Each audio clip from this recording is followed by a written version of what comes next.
ఈరోజు మా జాతీయ అధ్యక్షుడు జాలె శ్రీనన్న గారి నాయకత్వంలో 20 ఏళ్లుగా అలుపెరిగిన పోరాటం చేస్తున్నాం. అయినప్పటికీ కూడా బీసీ ద్రోహులు ఏదైతే రెడ్డి జాగృతి వాళ్ళు కోర్టుకెళ్లి స్టేజ్కి వచ్చి 42% రిజర్వేషన్ ఆపి బీసీలకు అన్యాయం చేస్తున్నారు. ఖబర్దార్ రెడ్డి కులస్తులారా, దారుణంగా ఉంటుంది. ఉరికిచ్చుకోవడం ఊళ్ళలో చల్లి ఒక్కొక్కరిని ఇది ఇప్పటికైనా సుధా స్టే వెనుక తీసుకోవాలని బీసీ సంఘం నుంచి డిమాండ్ చేస్తున్నాం. ఈరోజు తెలంగాణలో బీసీలకు 42% రిజర్వేషన్ని కల్పించడాన్ని కొంతమంది కోర్టుకు వెళ్లి ఈ యొక్క రిజర్వేషన్లను కొట్టివేయించడం అనేది బీసీ సంక్షేమ సంఘం తరఫున ఖండిస్తా ఉన్నాం.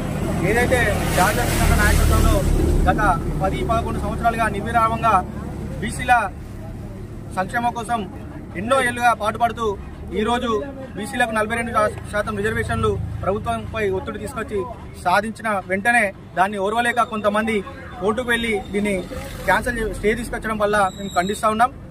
బీసీలు ఇప్పటికే చాలా ఏళ్లుగా వెనుకబడి ఈరోజు ఉత్పాదక కులాలుగా ఉన్నటువంటి బీసీలని అనగదొక్కే కుట్రలు మానుకొని ఇప్పటికైనా మాకు సహకరించి మీరు బీసీ రిజర్వేషన్లు కల్పించిన తర్వాతనే ఎన్నికలకు వెళ్లాలని చెప్పి మేము కోరుతా ఉన్నాం.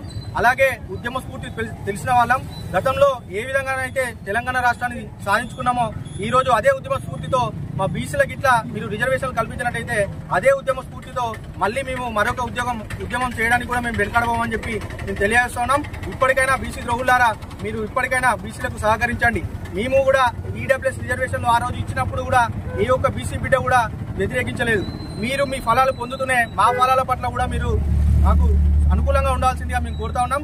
మీరు ఇట్లా ఇలాగే ఉండి మా బీసీ హక్కులను అడ్డుకుంటామని చెప్పి మిమ్మల్ని నడి రోడ్డు మీద తిరగకుండా అడుగడుగునా అడ్డుకుంటామని చెప్పి మా బీసీ సంక్షేమ సంఘం తరఫున హెచ్చరిస్తా ఉన్నాం.